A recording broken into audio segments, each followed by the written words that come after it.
একটু খুঁজতে হবে না। আমি আপনাদেরকে একটা আর্টিকেল থেকে একটু পড়ে শোনাচ্ছি। এটা হলো ওই একজন ডেইলি স্টারের কথা বলেছিলেন। ডেইলি স্টারে একটা আর্টিকেল বেরিয়েছিল 13ই জুন 2017, নাম হলো curious case of Chittagong connection. আপনাদের সবাইকে এটা পড়ার জন্য আমি বলবো। তো এটাতে বলা আছে, আমি একটু পড়ে শোনাই। Another little known Chittagong based company, JMC Builders Limited, has secured a position on the board of Islamic Bank, the largest private commercial bank that drew a lot of attention after major changes in key positions in January. The company bought over 2% shares recently at the market price through stock change, and nominated representation on the board confirmed Arastu Khan, chairman of Islamic Bank. Arastu also represents a Chittagong-based company, Armada Spinning Limited. Who was sitting in that seat? Nominated, huh? কে বলতে পারবেন? কে বলতে পারবেন না? Mohammad Shahabuddin Chuppu, a former commissioner of the Anti-Corruption Commission, has been chosen as the representative of the JMC Builders on the Islamic Bank board. তো কীভাবে capture হইল Islamic bank? তো আমাদের যিনি এখন মহামান্য বঙ্গভবনে আছেন, তিনি তো কোথায় থাকার কথা? এখন জেলখানায় থাকার কথা। তো এখন আমাদের তো এইভাবে কি লুটপাট হয়েছে? তা আপনারা এই আর্টিকেলটা পড়বেন এবং এই ব্যাপারে আরও খতিয়ে দেখবেন। আমাদের মহামান্য বঙ্গভবনে থাকার পরিবর্তে তার এখন জেলখানায় থাকা উচিত, এটাই। এবং আমরা মিডিয়া এটাই কালকে হয়তো নিউজ করতে পারে। এবং জাতি হিসাবে আমাদের এই ধরনের একজন লুটেরার সহযোগী নেবলার যিনি আমাদের রাষ্ট্রপতি, আমরা জাতি হিসাবে আত্মমর্যাদাবোধ সম্পন্ন হতে পারি কিনা, আমরা মাথা উঁচু করে কথা বলতে পারি কিনা, এটা আমার প্রশ্ন রইল। আর সংস্কারের ব্যাপারে আমাদের অনেক কথা হয়েছে এবং অনেক কথা আরও হবে ভবিষ্যতে। তা আমাদের যেটা দরকার, প্রফেসর মোস্তাক খান বলেছেন, সেটা হলো আমাদের এই পুরো প্রক্রিয়াটা ক্যাশলেস হওয়া দরকার। আমাদের পুরো যদি ক্যাশলেস না হয়, যদি পেপার ট্রেল সৃষ্টি করা না যায়, যদি ইলেকট্রনিক সিস্টেমে না হয়, ওই যে টাকা তুলে হুন্ডি করে পাঠিয়ে দেওয়া, ওইগুলো যদি বন্ধ করা না হয়, তাহলে কিন্তু আমরা এগুলোতে খুব একটা অগ্রসর হতে পারে না। তো একটা গুরুত্বপূর্ণ সংস্কার দরকার, সেটা হলো ক্যাশলেস সিস্টেম করা দরকার। আর তৃতীয়ত হলো যে প্রাতিষ্ঠানিক সংস্কার। এই যে বাংলাদেশ ব্যাংককে স্বাধীন করতে হবে, এই জন্যই স্বাধীন করা দরকার।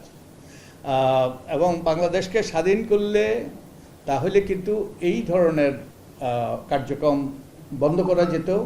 বাংলাদেশ ব্যাংক পরাধীন ছিল, আমাদের প্রধানমন্ত্রীর খপ্পরে ছিল, এবং যার ফলে তার পছন্দের ব্যক্তিদেরকে বসিয়ে এই সকল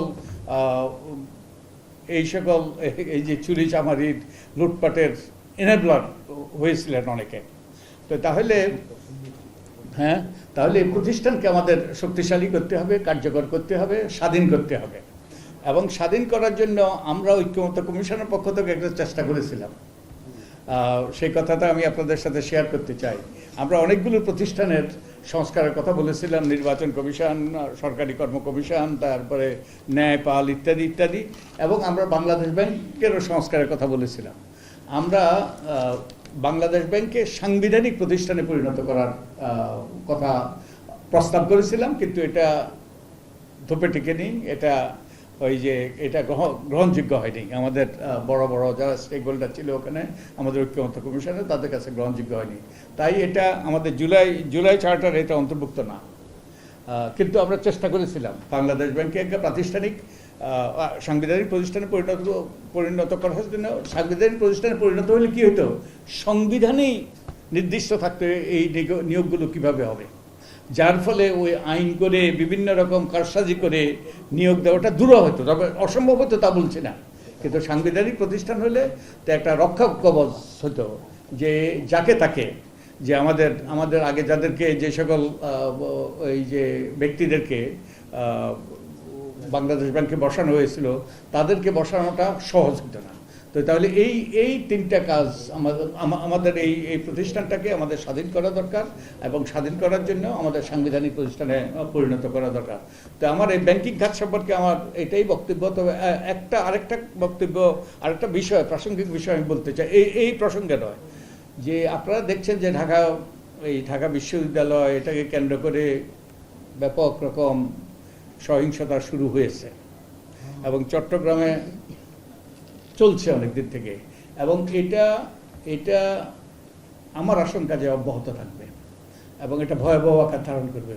এবং এটা তো আমরা কিভাবে সমাধান করব? এটা যদি সমাধান করতে না পারি, আমাদের বিশ্ববিদ্যালয়গুলো যে রণক্ষেত্রে পরিণত হবে, এবং আমরা এই যে কি বলবো, আমরা যে শিক্ষার মান তো এমনিই তলানিতে নেমেছে, আর এগুলো শিক্ষাটাই অপ্রাসঙ্গিক হয়ে যেতে পারে। এই জন্য এই কাউকে জেলে দিয়ে দুইজনকে শাস্তি দিয়ে এটা হবে না। এই জন্য আমাদের আইন মানতে হবে, আইন। এই যে আপনারা RPO, representation of people order, এখানে কয়েকজন নির্বাচন কমিশন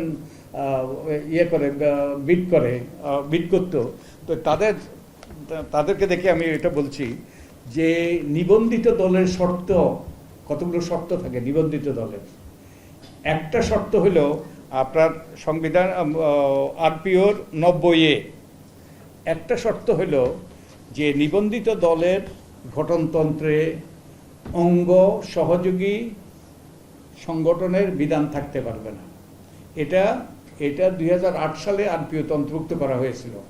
তখন অনেকগুলো সংস্কার রাজনৈতিক দলের সাথে আলাপ আলোচনার ভিত্তিতে এগুলো আরপিওতে অন্তর্ভুক্ত করা হয়েছিল। উদ্দেশ্যটা কি?